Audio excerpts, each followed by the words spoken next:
You've been waiting, haven't you? Waiting for that perfect moment when everything finally aligns, when the universe conspires in your favor, when the conditions are just right for you to truly begin living. But what if I told you that this moment, this exact moment of recognition, is precisely when your life begins? Not tomorrow, not when you achieve that goal, not when you finally become the person you've always imagined. Now. This is what Friedrich Nietzsche understood perhaps better than anyone else, and what Carl Jung would later expand upon through the lens of the collective unconscious. The beginning of authentic life occurs at the precise moment you recognize the prison of your own making and choose to break free. Have you ever considered that your life hasn't actually begun yet? That you've been rehearsing, preparing, existing rather than living? You see, Nietzsche spoke of the three metamorphoses of the spirit, how the spirit becomes a camel, the camel a lion, and the lion a child. As a camel, you've carried the weight of societal expectations, family traditions, cultural norms, all those thou shalts that were never truly yours. You've been dutiful, responsible, burdened. You've accumulated knowledge, credentials, possessions, relationships, all while postponing life itself. I'll start living when has become your unconscious mantra. But life isn't waiting for you. It's happening now, slipping through your fingers as you fixate on some future moment of arrival. The exact moment life begins, according to Nietzsche, is when you transform from the burden-bearing camel to the lion who roars, "I will," against the great dragon of thou shalt. This is the moment of your awakening to what Jung would call individuation, the process of becoming who you truly are, distinct from the collective expectations that have shaped you. Have you felt that stirring within? That restlessness that signals something authentic trying to emerge? Pay attention to it. That's your lion awakening, ready to challenge everything you've accepted without question. What are you waiting for? Permission, validation, the perfect circumstances? There is a profound self-deception in believing that your authentic life exists somewhere in the future. This is the great postponement, the comfortable lie that keeps you safe but unfulfilled. Jung would recognize this as a failure to integrate your shadow, those disowned parts of yourself that contain tremendous energy and potential. Your shadow holds the keys to your vitality, your passion, your life force. When you deny it, you deny life itself. Consider how many moments have already passed while you waited for life to begin. Consider the unconscious bargains you've made. I'll express my true self when I have more security. I'll pursue my passion when the timing is better. I'll speak my truth when others are ready to hear it. These bargains seem reasonable on the surface, but they represent a profound betrayal of your own spirit. Nietzsche would call this resentment, a postponement of life due to fear disguised as prudence. The collective unconscious that Jung identified is filled with archetypes that understand this dilemma. The hero's journey begins not when the hero achieves greatness, but when they cross the threshold from the ordinary world into the adventure. The journey is not about the destination, but about the courage to begin. The rebirth archetype doesn't promise an easy transformation. Only that death of the old self must precede the birth of the new. Are you willing to die to who you've been in order to be born into who you might become? You've been living in what Nietzsche would call the realm of reactive forces rather than active ones. Reactive living responds to external demands and expectations. It asks, "What does the world want from me?" Active living emerges from within and asks, "What do I want from the world?" This shift from reaction to action marks the exact moment life begins. It's not about what happens to you, but what emanates from you. Have you been expressing or merely responding, creating or merely consuming? These questions reveal whether you've truly begun to live. The weight of time presses upon you. Each moment that passes is irretrievable. Nietzsche's concept of eternal recurrence asks you to consider, if you had to live this exact life, with all its choices and moments, over and over for eternity, how would you live? Would you continue to postpone your authentic expression? Would you keep waiting for some future moment when everything is perfect? Or would you recognize that this moment, right now, is the only one guaranteed to you? This thought experiment isn't meant to induce anxiety, but to sharpen your awareness of what truly matters. If this moment were to repeat eternally, would you be satisfied with how you're living it?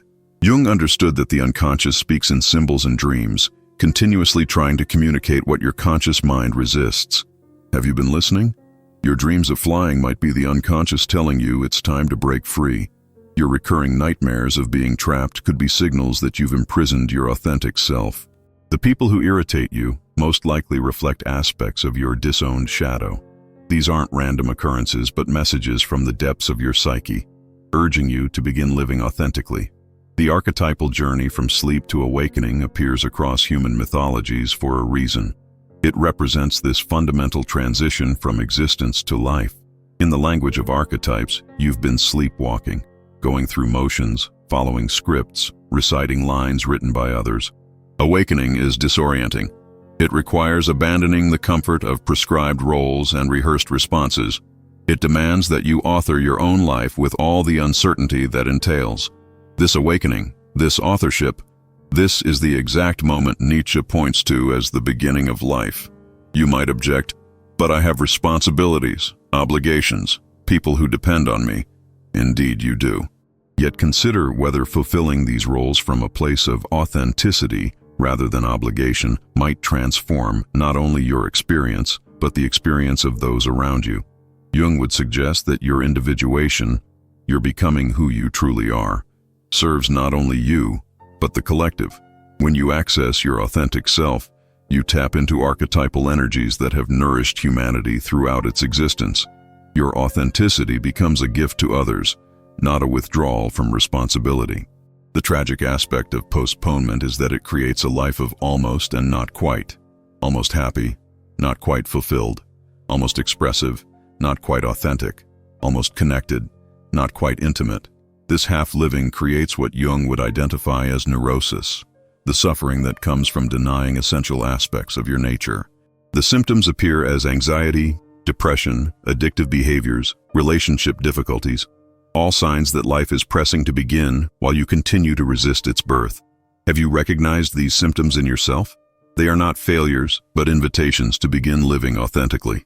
Nietzsche's concept of amor fati, the love of fate, offers another perspective on when life begins. Life begins when you not only accept, but embrace everything that has led to this moment.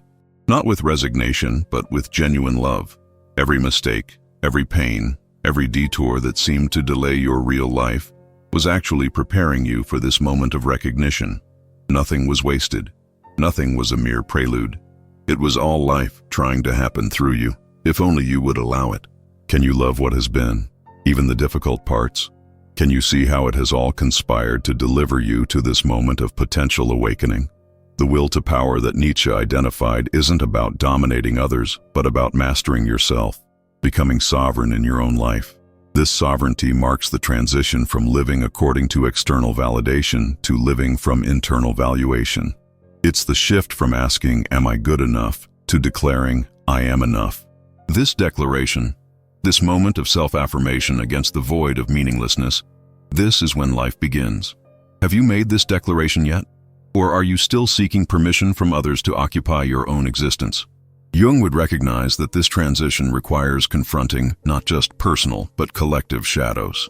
The parts of human experience that society has deemed unacceptable have been pushed into the collective unconscious, creating archetypal energies that influence us without our awareness. To begin living authentically means recognizing how these collective patterns shape your choices, your values, your sense of what's possible.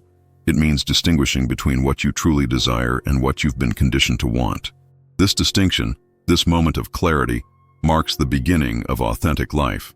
The child in Nietzsche's third metamorphosis represents the true beginning of life. After the camel has borne the weight of convention and the lion has fought for freedom, the child emerges with the capacity for genuine creation. The child represents a new beginning, innocence, spontaneity, play. Life begins when you recover these qualities, when you approach existence with wonder rather than weariness, with curiosity rather than cynicism, with openness rather than rigidity. Have you preserved these qualities in yourself, or have you sacrificed them on the altar of adulthood and responsibility?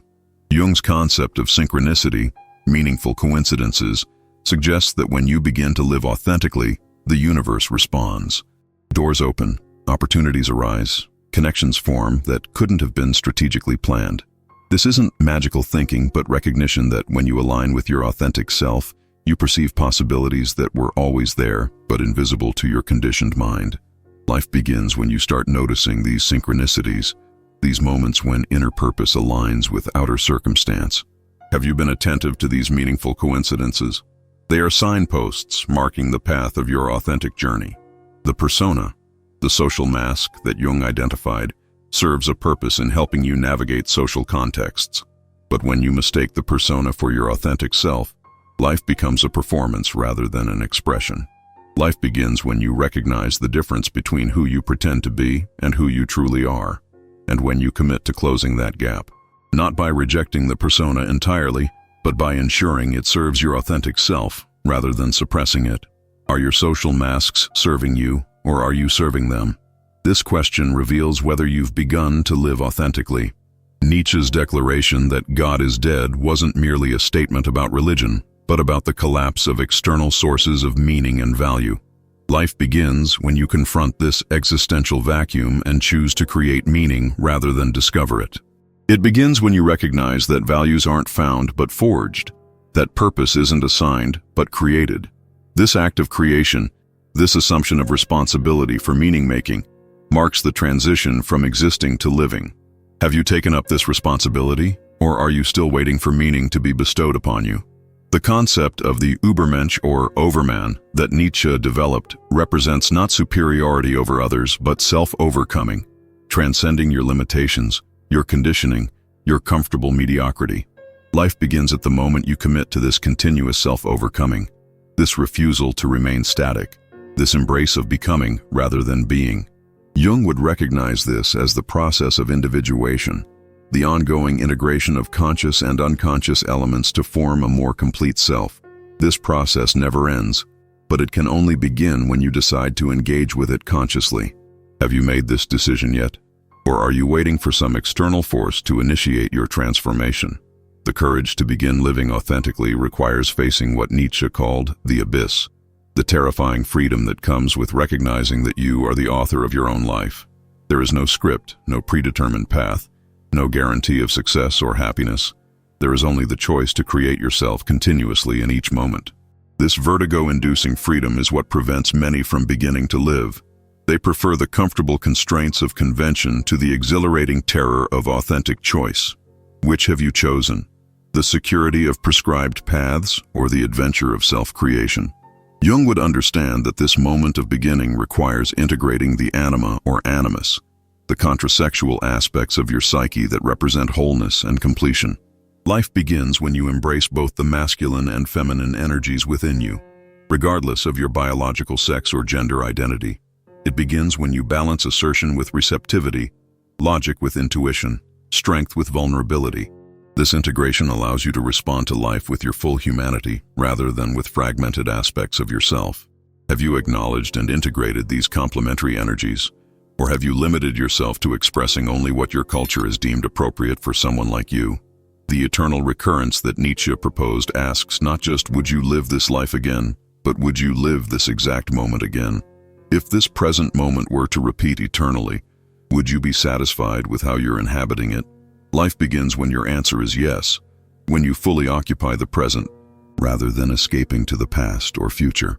This doesn't mean every moment must be pleasurable, only that it must be authentic, an expression of your true self rather than a performance for others or a postponement of genuine living. Are you present enough in this moment that you could embrace its eternal return? This question reveals whether your life has truly begun. Jung's understanding of the self, the archetype of wholeness and the regulating center of the psyche, suggests that life begins when you orient toward this integrating principle rather than toward the ego alone. The ego seeks control, predictability, and validation. The self seeks wholeness, meaning, and authenticity, even at the cost of comfort. Life begins when you make this shift in orientation, when you value growth over stability, truth over comfort, wholeness over fragmentation. Have you made this shift? Or does your ego still dictate your choices, keeping you safe but small? The tragic aspect of human existence that Nietzsche acknowledged wasn't something to overcome but to embrace. Life begins when you accept that suffering isn't an obstacle to authentic living, but an essential component of it. It begins when you stop waiting for pain to end before you start living, and instead incorporate suffering into your understanding of what makes life meaningful.